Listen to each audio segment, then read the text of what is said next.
네, 오늘의 이슈를 꿰뚫어보는 이슈통입니다. 6월 지방선거 분위기가 슬슬 달아오르고 있습니다. 이 정치권에서 설 연휴 밥상에 올릴 재료들을 슬슬 꺼내놓고 있는 건데요. 네. 안철수 의원 측의 3월 창당 계획 발표 그리고 거물급 후보들의 출마 저울질이 지금 이어지고 있습니다. 오늘 이슈통 신율 교수와 함께 달아오르는 지방선거 이야기 해보겠습니다. 교수님. 안녕하세요. 어제 3월 창당 하겠다 발표했는데 시기 어떻게 보십니까? 뭐 제가 볼 때 오히려 좀 늦은 감이 있지 않을까라는 생각을 합니다. 왜 그러냐면 일반적으로 우리가 봤을 때는 정강 정책을 자기네가 발표를 하고 네. 그 정강을 통해서 국민들에게 감동을 주고 국민들이 지지를 받으면 사람들이 모이고 그래서 그런 통해서 인재 확보를 해야 되는 것이 순서인데 사실은 지금까지는 안철수 의원 1인에 의지한 성격이 강했거든요. 네. 그렇게 됐을 때에는 실제로 야권, 그 1인에 의지한 상태에서 인재도 안 오고, 그렇게 되면 야권의 주도권을 사실상 얻을 수가 없는 상황이 돼버렸기 때문에 예. 지금 3월 창당을 얘기하지 않았나 그러고 거기다가 한 가지 더 한다면 그 양보론 있지 않습니까? 네. 두 번 양보했는데 그거를 좀 수습하는 측면도 분명히 있었을 거라고 봅니다. 네. 근데 타이밍상으로는 어제 제주에서 하지 않았습니까? 제주가 아니라 오키나와에서라도 해야죠. 그렇게 네. 되면. 근데 네. 타이밍상으로는 굉장히 좀 기습적이었다는 느낌은 좀 강했어요. 근데요, 뭐 그걸 깜짝 쇼를 하려고 전 제주도에 있었다고 생각하지 않습니다. 네. 그만큼 절박하기 때문에 했다라고 보는 것이 저희가 맞겠죠. 지금 윤여준 장관의 어제 그 질의응답을 한번 정리를 해본 게 있거든요. 네. 이게 보면 어제 특히 안철수 의원보다 어제 윤여준 전 장관이 거의 어제 회견을 주도를 했어요. 보니까 질의응답 다 했더라고요. 혼자서. 실제로 안철수 의원이 뭐 언론하고 인터뷰한 거를 보면은 네. 실제로 그렇게 될 수밖에 없을 것 같아요. 네. 왜 그러냐면 사실 정제되지 않은 말들이 많이 튀어나온 건 사실이거든요. 네. 그러면은 윤여준 전 장관 같은 사람의 입장에서 볼 때에는 이 가다듬어야 되는데 가다듬을 시간은 없고, 그러니까 이제 본인이 직접 나서서 얘기하는 것이 네. 훨씬 더 리스크를 네. 줄이는 방향이라고 생각을 했겠죠. 네. 녹취 구성을 일단 좀 준비해 예. 주시고요. 네. 한번 들어보도록 하겠습니다.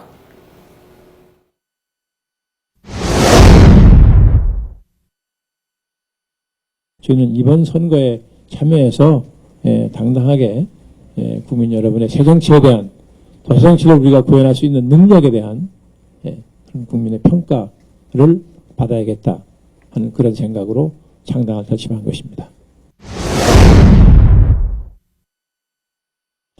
저희는 어쨌건 몇 차례 말씀드린 일이 있습니다만 17개, 17개 광역에 후보자를 다 낼 생각입니다.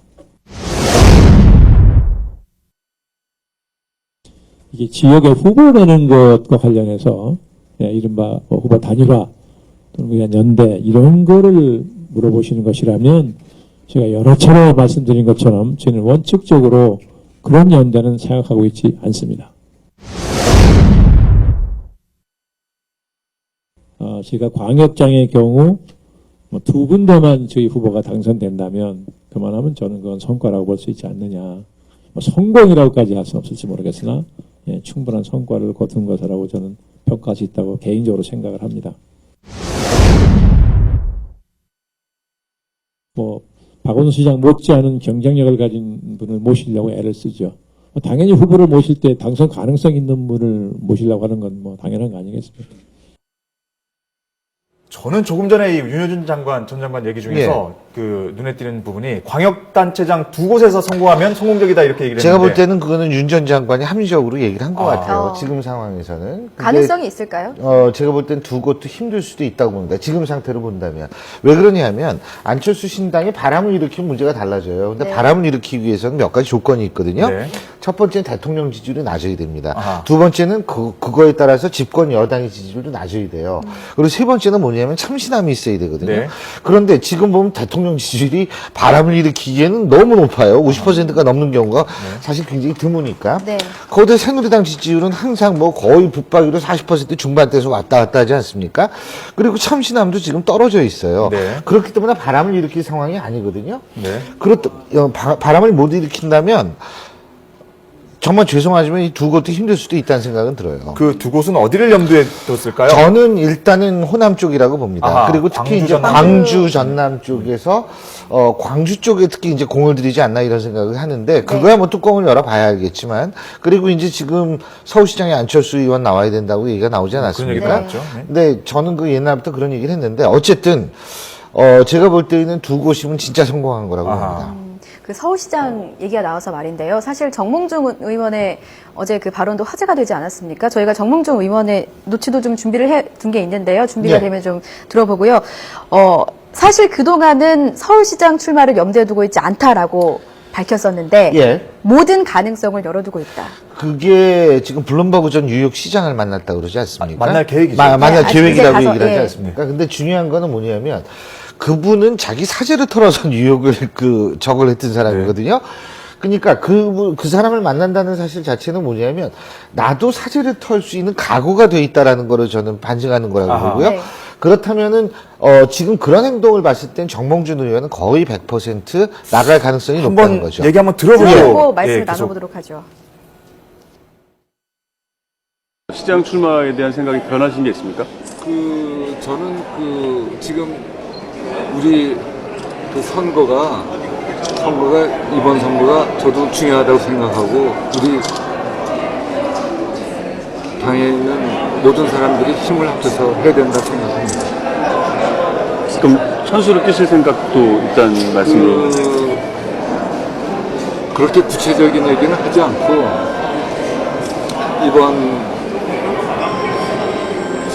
이번 선거에서 돕는 방법은 여러 가지가 있지만 모든 가능성을 갖다가 다 두고서 우리가 다 힘을 합쳐야 된다 이렇게 이야기를 했어요. 야, 경기도가 이렇게 좋구나. 무슨 벨이 쭉 나오는데, 이렇게 좋은 경기도를 왜 김문수 지사는 고만할까? 이런 생각도 들었습니다. 고만하시는 건지, 고만하겠다고 그러셨는지. 이게 사실은 앞에 거는 이제 기자들이 물어본 거 그렇죠. 뒷부분은 출판 기념회에서 이제 연설을 네. 한 부분인데 김문수 기자 그렇게 김문수 지사. 예, 지사는 이렇게 좋은 걸 왜 그만하는지 모르겠다 그러면서 네, 네. 그만하겠다는 건지 아니면은 실제로 그만하겠다는 건지 아니면 말을 그렇게 하는 건지 이렇게 말을 흘렸어요. 이 얘기는 네. 마치 똑같이 정몽준 의원 본인에 대한 얘기도 좀 적용되지 않을까라는 생각도. 물론 들었거든요. 그렇죠. 그리고 이제 김문수 지사도 그렇고 본인도 그렇고 실제로 둘 다 대권을 향한 잠룡이라고 그렇죠. 취급이 되어 있는 상태에서는 네. 당연히 얘기가 나오는 것 같은데 지금 일단 그렇게 만약 정몽준 의원이 어떻게 되느냐에 따라 달라지겠지만 만약 나가게 된다면 정몽준, 김황식, 이혜훈 3파전이 되는 거 그렇죠. 아니겠어요? 근데 일단은 뭐 이혜훈 의원은 누구나 다 아는 명실상부한 원조 친박이고 네. 그렇죠. 그리고 김황식 전 총리 같은 경우에는 친이 그리고 정몽준 의원 같은 경우에도 사실 뭐 친이적 성향이 있다라는 얘기들을 많이 네. 예전에 들었었죠. 근데 네. 이제 김황식 총리하고 다른 게 김황식 전 총리는 그냥 조용하신 분이에요. 그렇죠. 그리고 관료시죠. 무난하게 행정을 처리하시는 분인데 아무래도 정몽준 의원은 정치인이시다 보니까 네. 반박성이 조금 더 강하다라는 얘기를 들을 가능성은 있어요. 아하. 근데 중요한 것은 뭐냐면 지금 새누리당은 거의 친박이라고 볼 수 있는데 네. 그 친박들의 마음을 정몽준 의원은 어떻게 사느냐가 중요한 것 같아요. 아하. 김황식 의원에 대해서는 거부감이 상대적으로 덜한 것 같은데 네. 그래서 이제 그 부분이 이제 정몽준 의원이 본인이 결심 플러스 그 부분을 극복해야 되는 거고요. 그 어제 보면 예. 기자들이 달려간 것도 홍문종 사무총장이 굉장히 설득을 했다고 해요. 사실 홍문종 사무총장도 친박계 물론 그렇죠. 아니겠습니까?